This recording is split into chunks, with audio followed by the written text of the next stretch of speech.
유다 왕 여호야김이 다스린 지 3년이 되는 해에 바벨론 왕 느부갓네살이 예루살렘에 이르러 성을 에워쌌더니 주께서 유다 왕 여호야김과 하나님의 전 그릇 얼마를 그의 손에 넘기심에 그가 그것을 가지고 신할 땅 자기 신들의 신전에 가져다가 그 신들의 보물 창고에 두었더라.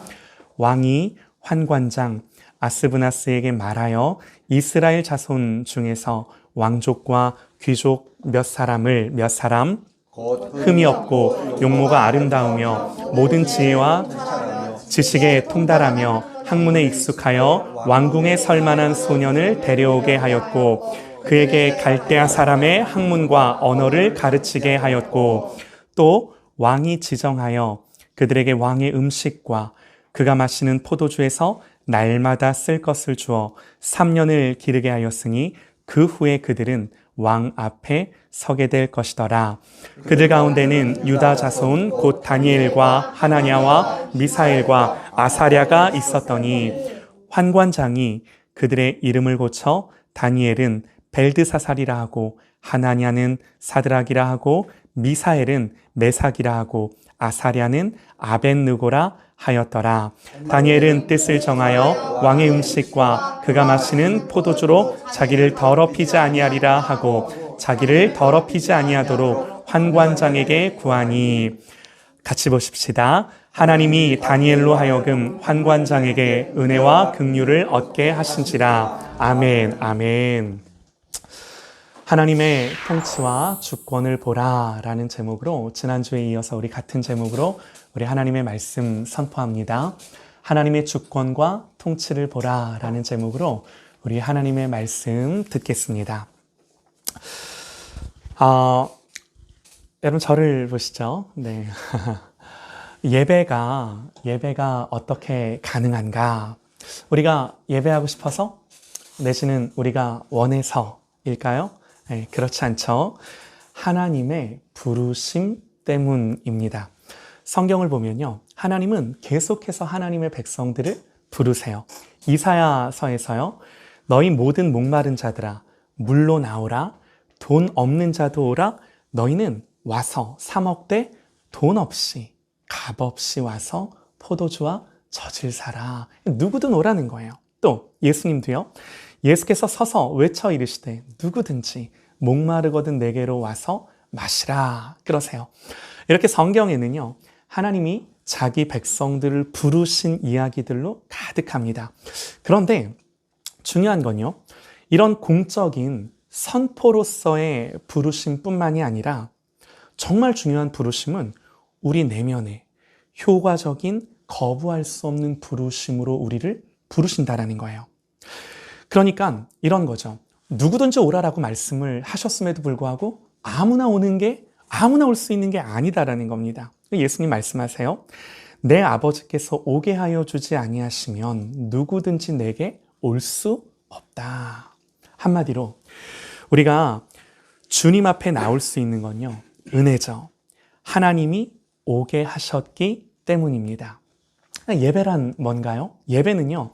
하나님의 부르심에 대한 순종이에요. 오늘 우리가 이렇게 모여 하나님을 예배하는 것은 당위, 우리의 책임과 의무입니다. 그뿐만 아니라 하나님 불러주신 특권인 거죠. 할렐루야, 아멘이에요. 감사함으로 영광스럽게 하나님 앞에 나아가야 하는 줄 믿습니다. 여러분 한번 여쭤볼게요. 우리 어린이들, 하나님이 기쁜가? 기쁜가요? 네. 네. 네. 우리 주연이가 제일 기쁜 것 같아요.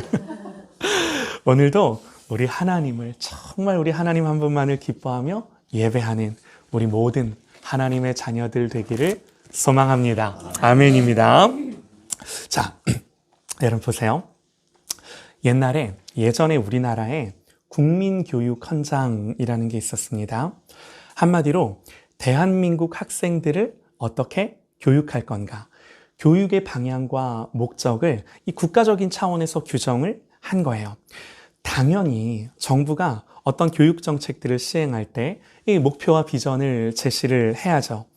자, 그 당시 이 교육 대한민국이 정한 교육의 목적과 목표가 뭐였는가? 이 내용을 우리 이준 성도님이 지금도 외우고 계세요. 한번 읊어주시죠. 우리는 민족 중의 역사적 사명을 가진 아, 그래, 맞아요. 땅에 빛나라를 얻는 야, 이걸 왜? 자, 이 국민교육 헌장의 첫 구절이 뭐냐면, 우리는 민족 중흥의 역사적 사명을 띠고 이 땅에 태어났다 하는 거예요. 대단하죠? 이 당시에는요, 나라가 우리들의 존재 이유를 규정해 줬어요. 네가 왜 이 땅에 존재하는지를 나라가 우리에게 말해줬다 하는 거죠. 여러분, 이 말에 의하면 우리는 왜 태어났는가? 나라와 민족을 위해, 국가를 위해 우리는 태어나고 존재하는 거예요. 이 교육 현장에 따르면요, 교육의 가장 중요한 목적이 뭐냐? 국가를 위해 헌신할 사람들을 양성하는 거예요. 이게 교육의 목적이었다라는 거예요. 지금 저도 기억이 나요. 초등학교 한 1, 2학년 때쯤이었을 것 같아요. 아주 저학년 때. 고학년 때는 이런 게 다 사라졌었는데, 저학년 때는 저도 교문 앞에서 국기에 대한 경례를 하고 선생님들이 나와서 이걸 매일 읽고 외워서 들어가게 했어요. 그러니까 지금 기억에 어린 마음이어서 그랬는지 모르지만 그땐 정말요, 그런 줄 알았어요. 어렸지만, 야, 내가 정말 나라와 민족을 위해 살아야겠구나 하는 이런 마음이 제 안에 정말로 있었어요. 제가 이걸 기억을 해요. 예. 지금 생각하면 좀 웃기죠? 여러분, 그리스도인, 예수 믿는 사람은 나라와 민족을 위하는 것 맞아요. 그러나 나라와 민족의 테두리에만 있을 수가 없습니다. 우리의 시야는 열방을 향하죠. 우리의 존재 이유는 나라와 한 민족에만 국한될 수 없는 거죠. 그리고 지금 우리의 존재 이유를 국가가 규정해 준다고 하면 저나 여러분이나 이걸 듣기나 하겠습니까? 그런데 보세요. 이런 걸 계속해서 보고 듣고 배운다면 어떨 것 같으세요? 한 개인이 이런 교육의 영향 밖에 있기란 쉽지 않을 것 같아요. 저는요, 개인적으로 교육이 사람을 변화시킨다라는 말을 100% 신뢰하지는 않습니다. 그렇지 않은 경우도 얼마든지 있으니까요. 그러나 이 교육의 영향이 결코 만만치가 않은 거죠. 당연한 말이죠. 여러분, 제가요, 역사 속에 있었던 실제적인 예를 하나 들어볼게요. 인류 역사에 있어서 어떻게 홀로코스트, 유대인 학살이죠. 인류의 역사에 있어서 어떻게 이 600만이 넘는 유대인들이 잔인하게 죽어가는 이런 일들이 어떻게 홀로코스트와 같은 일들이 가능할 수 있었을까요? 많은 학자들이 그 중에 가장 중요한 걸로 뭘 꼽는지 아세요? 교육을 꼽아요. 교육. 그야말로 세뇌죠. 나치 독일은요, 히틀러의 이 인종 우열론이라고 하는 이론에 근거해서 전 독일의 아이들을 어려서부터 그가 정권을 잡기 시작한 후에 교육하기 시작을 합니다. 우생학에 근거해서 어려서부터 게르만은 우월하고 유색인종은 열등하고 유대인은 이 세상에서 싸그리 다 멸종시켜야 한다는 그런 사상을 우생학에 근거해서 이게 맞다라고 하는 것들을 어려서부터 아이들에게 주입하기 시작해요. 제가 말씀을 준비하면서 이때 당시 이 나치 독일의 교과서를 좀 찾아봤어요. 세계 여러 인종들의 모습을 비교하면서 이들이 어떤 모습을 하고 있는지를 비교하면서 왜 이들이 열등한 존재이고 게르만족은 지구상에서 가장 우등한 우열한 존재인지를 정말 나열을 합니다. 그래서 이 진화론에 근거한 우생학을 근거로 열등한 민족은 말살해야 하고 우수한 게르만 민족이 왜 세계를 지배해야 하는지를 노골적으로 가르쳐요. 여러분, 그렇게 자란 독일의 청년들, 이들이 청년이 되고 20대가 되고 30대가 되어서 근대 인류사의 최악의 흑역사죠. 홀로코스트라는 이런 참극을 거리낌 없이 만들어 낼 수가 있었던 거예요. 자, 지금도 이런 걸 제일 잘하는 나라가 있어요. 어딘지 아세요? 북한. 주체 사상. 예.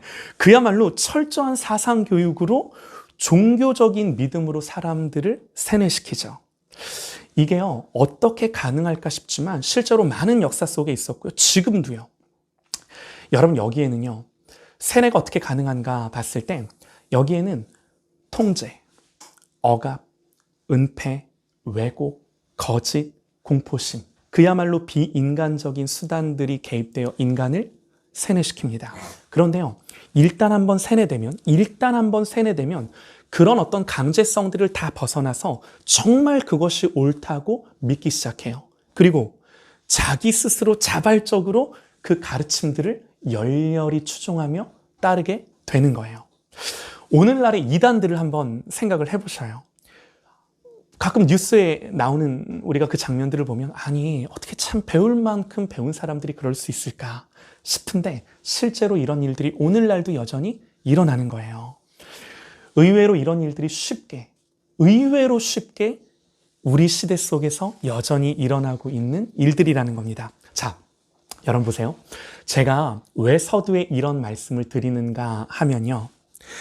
다니엘의 시대를 생각을 해보면요. 그 시대가 그러했어요. 그 시대는요, 바벨론의 패권 시대죠. 바벨론이 예루살렘을 포위하고 무너뜨렸습니다. 그러나 바벨론은요, 무력으로만 자기들의 그 정복한 그 식민지를 무력으로만 통치하고 다스리려고 했던 것이 아니라 그들의 자녀들을 끌고 와서 그들 스스로가 바벨론의 문화에 동화되고 그들이 바벨론의 사상과 문화와 종교를 배워 그들이 바벨론 사람이 되게 하는 정책을 펼쳐요. 한마디로 그들을 세뇌시켜 그들 스스로가 바벨론에 충성하는 자들이 되게 하는 정책을 시행하는 거죠. 오늘 말씀을 보면요. 3절에요. 여러분들 눈으로 한번 보셔요. 왕이 환관장 아스브나스에게 말하여 이스라엘 자손 중에서 왕족과 귀족 몇 사람, 곧 흠이 없고 용모가 아름다우며 모든 지혜를 통찰하며 지식에 통달하며 학문에 익숙하여 왕궁에 설 만한 소년을 데려오게 하였고, 좋은 집안에 잘생기고 머리도 좋은 아이들을 특별히 선발해서 바벨론으로 데리고 온 거예요. 그것도 어디로요? 왕궁으로. 자, 여러분 한번 생각을 해보세요. 이스라엘이 망했습니다. 그런데 이렇게 끌려온 소년들의 입장에서 자기들은 이스라엘의 왕족과 귀족으로서 특별한 대우를 받으면서 선택돼서 바벨론의 왕궁으로 온 거죠. 여러분, 여기서 이들이 고문당하고 무슨 노역에 시달리고 그러는 게 아니라 그 당시 최고의 학문을 배울 기회가 이들에게 주어지는 거예요. 더 나아가서 패망한 이스라엘 사람이 아니라 그 당시 세계의 패권을 쥐고 있고 다스리는 자랑스러운 바벨론의 사람으로 살아갈 기회가 이들에게 주어지는 거예요. 그것도 최고의 대우를 받으면서. 바벨론은 자기들의 언어와 자기들의 사상과 종교와 가치를 가르칩니다. 그리고 여러분, 이들은요, 아직 어린 소년들이죠. 성경을 자세히 연구하는 학자들에 의하면 이제 이들의 나이를 계산해 봤어요. 이 연도와 이 다니엘이 살았던 이 나이와 이 모든 것들을 계산을 해봤을 때 적어도 이들의 나이를 14세에서 18세로 아주 근소하게 추정을 합니다. 근거가 있어요. 그러니까 아직 어린 나이에 청소년 시절에 부모와 가족을 떠나 바벨론에 온 거예요. 자, 어떻게 바벨론에 동화되지 않고 어떻게 이스라엘 사람으로서의 정체성을 갖고 하나님 백성으로서의 정체성을 갖고 살아간다는 게 가능했을까요? 어떻게 바벨론의 사상과 가치로 물들지 않고 여전히 하나님을 믿는 하나님 자녀로 살아간다. 그러니까 이스라엘 백성으로서 살아간다는 게 가능했겠냐라는 거예요. 여러분, 제가 뉴질랜드에 있을 때 이민 1.5세대, 2세대 아이들을 이제 자녀들을 대상으로 사역할 때 가장 어려웠던 게 뭐냐 하면요. 얘네들이 그냥 한국 애들이라고 보기가 어려웠어요.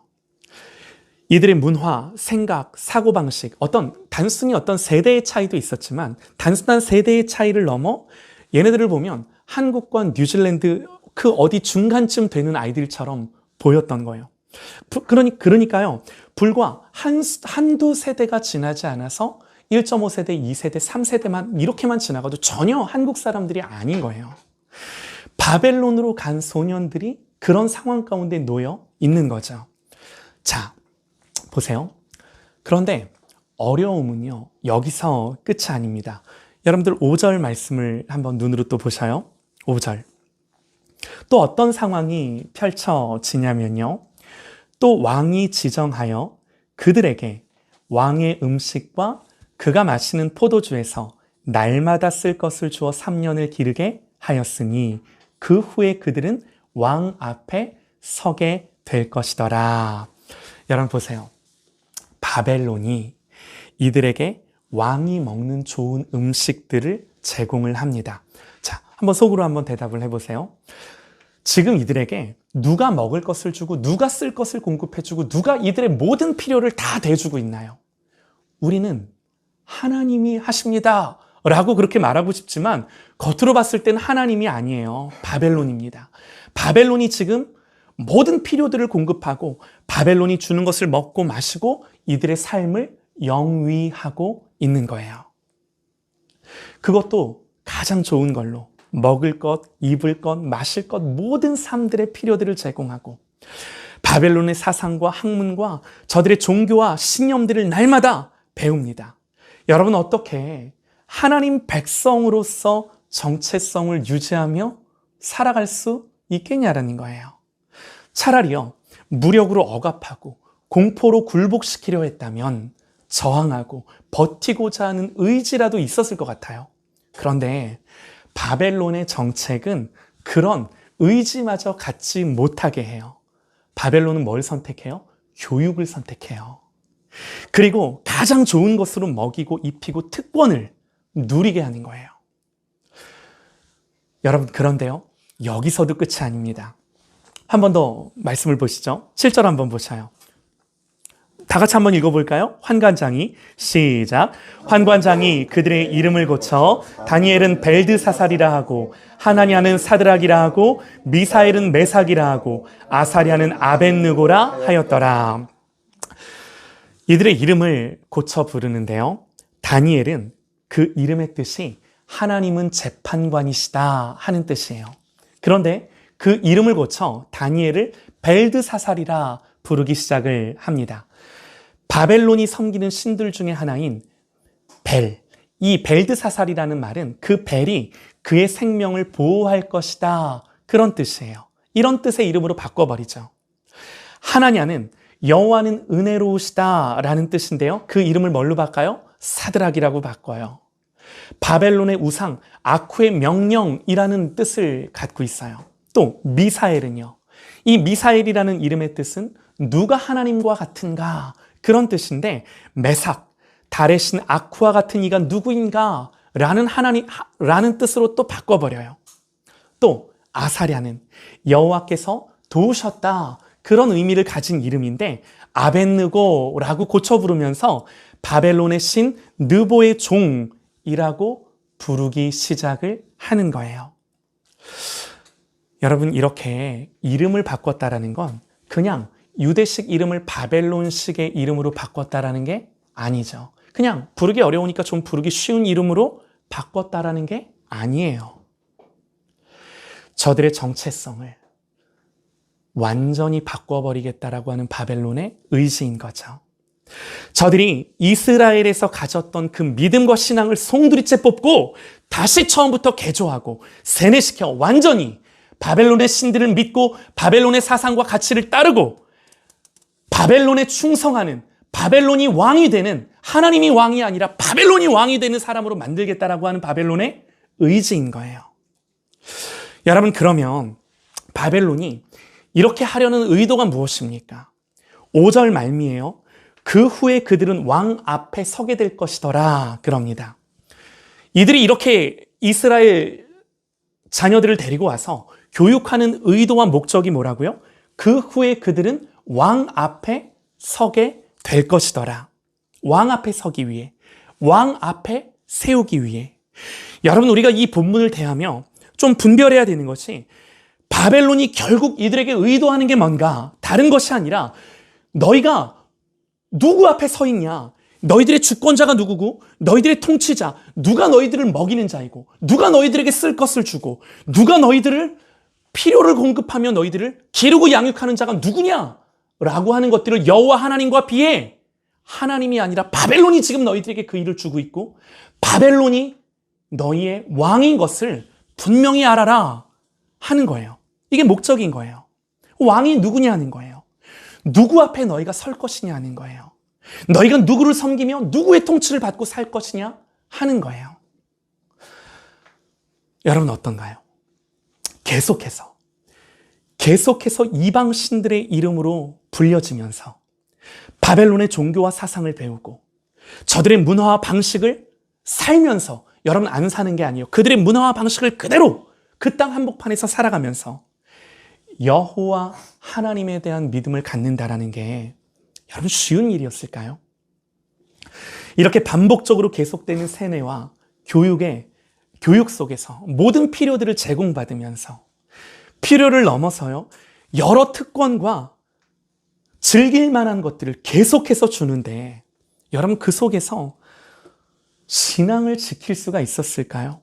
아니 굳이 신앙을 지켜야 할 필요가 있었을까요? 이런 부와 권력의 비호 속에 그 달콤함과 편리함과 행복감을 뒤로 할 수 있었겠느냐 하는 거예요. 그런데 여러분, 다니엘서를 보면요. 다니엘은 자기 자신을 표현할 때, 다니엘서를 쭉 읽어보면 다니엘이 자기 자신을 표현할 때 단 한 번도 자기 자신을 벨드사살이라 표현하지 않습니다. 오히려 굉장히 독특한 표현이 다니엘서에 계속해서 나오는데 다니엘이 자기를 주어로 쓸 때 뭐라고 표현을 하냐면요.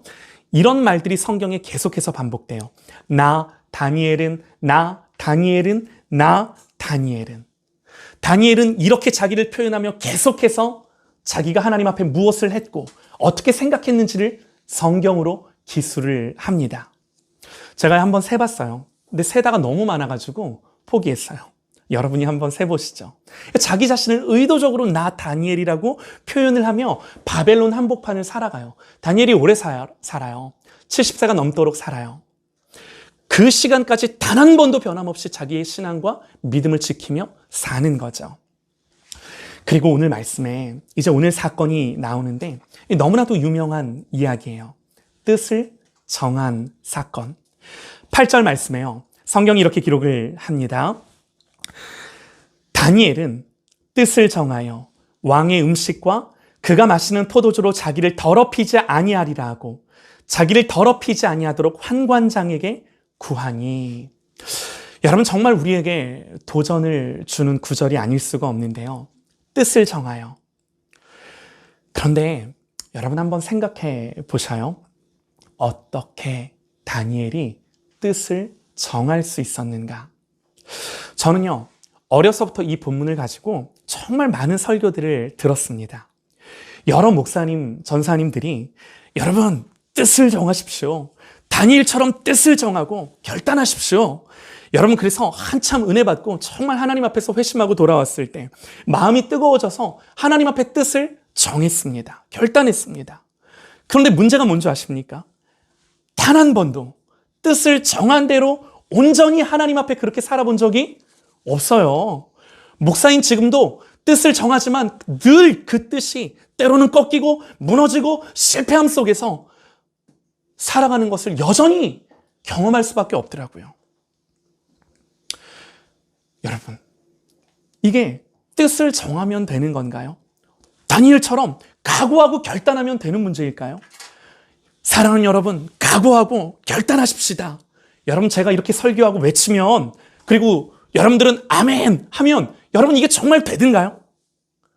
저도 알고 여러분들도 알죠. 우리가 한두 번 뜻을 정해본 게 아니라는 것을. 그렇다면 여러분 무엇이 다니엘과 그 친구들을 바벨론 한복판에서도 뜻을 정했을 뿐만 아니라 끝까지 하나님의 사람으로 살게 했는가? 여러분 이게 우리가 말씀 가운데 찾아야 하는 거요. 하나님이 말씀 속에서 우리에게 주고자 하는 메시지예요. 비밀은요. 우리가 뜻을 정했다는 게 아닙니다. 중요한 건 우리가 뜻을 정했다는 게 아니에요. 중요한 건요, 우리의 의지 때문이 아니다라는 거예요. 오늘 말씀을 묵상하면서 깨닫는 것은요, 다니엘의 결단과 믿음과 의지가 아니라, 보세요 여러분, 오직 하나님의 신실하심. 하나님의 신실하심. 오직 신실하신 하나님의 주권과 통치에 그 모든 소망과 믿을 만한 근거가 있는 줄 믿습니다. 아멘이에요. 여러분, 이 말이 무슨 말인가? 보세요. 2절 말씀, 우리 지난주에도 봤었죠. 2절 말씀에 하나님께서 유다왕 여호야김과 하나님의 전 그릇 얼마를 그의 손에 넘기심에 그가 그것을 가지고 신할 땅 자기 신들의 신전으로 가져다가 그 신들의 보물 창고에 두었더라. 사랑하는 여러분, 하나님이 이스라엘을 바벨론의 손에 붙이셨대요. 이 모든 일이 누구의 결정에서 비롯된 건가요? 주께서, 하나님이세요. 그분의 선한 의지와 계획 밖에 있는 일이 아니다라는 거예요. 하나님의 선한 의지와 계획 속에서 하나님이 이스라엘을 바벨론 손에 붙이심으로 말미암아 바벨론에 있는 이 왕족과 귀족들, 다니엘과 그 친구들이 바벨론의 포로로 잡혀가 그 왕궁에 있게 된 이 모든 우리 눈에 보이는 결과들이 누구의 손에서? 하나님 손에서 그렇게 되었음을 성경이 우리에게 선언하는 거예요. 여러분, 우리가요, 이 사실을 절대로 놓쳐서는 안 되는 거죠. 다니엘이 바벨론에 간 그 자체가, 여러분, 우리 눈에 보기에는 어떠하든 그 모든 것들의 배후에는 하나님이 계신 거예요. 하나님의 신실함과 섭리와 계획 속에 이 일들이 이루어졌다라는 거예요. 또 여러분, 오늘 말씀처럼 다니엘이 뜻을 정합니다. 그러나 그가 뜻을 정했다 하더라도 누가 허락하셔야 되나요? 9절입니다. 다 같이 한번 읽어보시죠. 하나님이, 시작. 하나님이 다니엘로 하여금 환관장에게 은혜와 긍휼을 얻게 하신지라. 아멘. 다니엘이 뜻을 정했다 하더라도 하나님이 다니엘로 하여금 환관장에게 은혜와 긍휼을 얻게 하신지라. 결국 누가 허락하시고 누가 결정해야 되는 거예요? 성경은요, 최종 결재는 오직 하나님께만 있음을 말하는 거예요. 사랑하는 여러분, 그러니까 뜻을 정한 건 잘한 거죠. 너무나 잘한 겁니다. 그런데 더 중요한 거예요. 어떻게 그럴 수가 있었는가 하는 거예요. 다니엘이 어떻게 그럴 수가 있었는가? 그 어떤 일도 하나님의 주권과 통치를 벗어나서 존재하는 일, 그 어떤 일도 하나님의 통치와 주권 밖에서 일어나는 일이 없음을 믿으십니까? 할렐루야, 아멘이에요. 설령 바벨론 한복판에서도, 거기서도 하나님의 주권과 통치가 여전히 하나님의 백성들을 향하여 신실하게 계속되는 것을 믿으시기 바랍니다. 이 하나님의 통치와 주권을 뭐 하는 거예요? 흔들림 없이 견고하게 보는 거예요. 사랑하는 여러분, 우리의 자녀들을 한번 생각해 보시죠. 이 바벨론 한복판을 살아갈 때 세상은요, 계속해서 바벨론의 사상, 바벨론의 철학, 바벨론의 시스템에 바벨론에 그대로 순응하며 살아가라고 말을 해요. 이런 세상 속에서 어떻게 우리가 우리의 자녀들을 지켜낼 수가 있는가? 로마서 말씀처럼 너희는 이 세대를 본받지 말고, 너희는 이 세대라 일컫는 이 시대를 본받지 말고 오직 마음을 새롭게 함으로 변화를 받아 오직 하나님의 선하시고 기뻐하시고 온전하신 뜻이 무엇인지를 분별하라. 이 하나님의 선하시고 기뻐하시고 온전하신 뜻은 절대로 시대와 이 세대와 같을 수가 없어요. 그러나 이 시대와 이 세대를 살아가는 우리가 어떻게 이 시대 한복판에서, 이 바벨론의 사상과 메시지 속에서, 그 시스템 한복판 속에서 전혀 다른 하나님의 원리, 전혀 다른 하나님의 마음을 갖고 분별하여 살아낼 수가 있냐라는 거예요. 여러분, 그건요, 우리에 대해 보세요. 우리에 대해 여전히 신실하신 하나님께만 소망이 있어요. 우리의 의지와 노력과 결단일 수가 없어요. 여러분, 우리의 의지와 노력은 한결같을 수 없고요. 설령 결단한다 한들, 우리가 뭘 결정했다 한들 결정한 대로 할 수 있는 능력이 없는 거예요. 우리는 그러므로 여러분 중요한 게 뭐예요? 우리의 의지와 노력이 언제나 모든 주권과 능력이 있으신 하나님을 향해야 함이 마땅한 거예요. 아멘. 이게 너무나 중요한 거예요. 우리의 선택과 결정들이 오직 세상의 그 무엇이 아니라 하나님 한 분만을 염두하며 그 하나님이 우리에게 무엇을 말씀하시는지 거기서부터 분별이 있고 분별이 있은 뒤에 선택과 결정이 있는 저와 여러분 되시기를 간절히 소망합니다.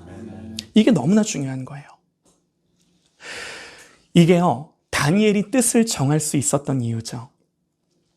우리가 세상에서 때로는 넘어지고 무너져도 다 지나간 것 같고 우리의 자녀들을 바라볼 때 이제는 더 이상 소망이 없는 것 같고 이제는 더 이상 기회가 없을 것 같은 그런 마음과 생각이 내게 올라올 때에라도 다시금 우리가 하나님을 향하여 살아갈 수 있음은 모든 주권과 통치와 능력이 오직 여호와 하나님 한 분께만 있으며 그 하나님은 나를 향해 어떤 하나님? 신실하신 하나님이요 선하신 하나님이심을 예수를 보내셔서 우리를 위해 생명을 주셨음을 우리가 아는 거죠.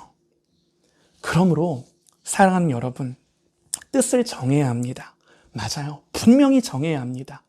절대로 바뀌지 않는 건요, 저와 여러분의 신념 따위가 아니에요. 죄송합니다. 저와 여러분의 의지가 아니에요. 이건 늘 바뀌어요. 그러나 절대로 변하지 않고 영원 무궁하도록 변하지 않는 것은, 영원한 것은, 능력이 있으신 것은 오직 여호와 하나님 한 분, 우리 주님의 신실함인 줄 믿습니다. 아멘. 여러분, 이 사실이요, 우리로 하여금 하나님을 향하여 뜻을 정하게 하고 하나님을 향하여 살게 하는 거죠. 이것이 오늘 우리의 가정과 우리의 자녀들과 세상을 향한 우리의 태도요, 우리의 믿음이요, 우리의 마음이요, 우리의 소망이요, 우리의 기쁨이요, 하나님을 예배하는 이유인 줄 믿습니다. 아멘입니다. 오직 하나님의 신실함만 우리의 근거가 되고 기초가 되어 나는 넘어지고 내 결단은 변하고 내 감정은 왔다 갔다 할지 몰라도 다시금 여호와 하나님의 신실하심을 의지하여 일어나는 하나님을 바라보는 저와 여러분 되시기를 주님의 이름으로 축원합니다. 아멘. 여기서부터 모든 선택과 결정과 방향과 나의 마음과 태도, 자녀들을 대하는 가정에서든 어디에서든 내 모든 마음이 여기에서부터만 출발하는 저와 여러분 되시기를 예수님의 이름으로 축원합니다. 아멘.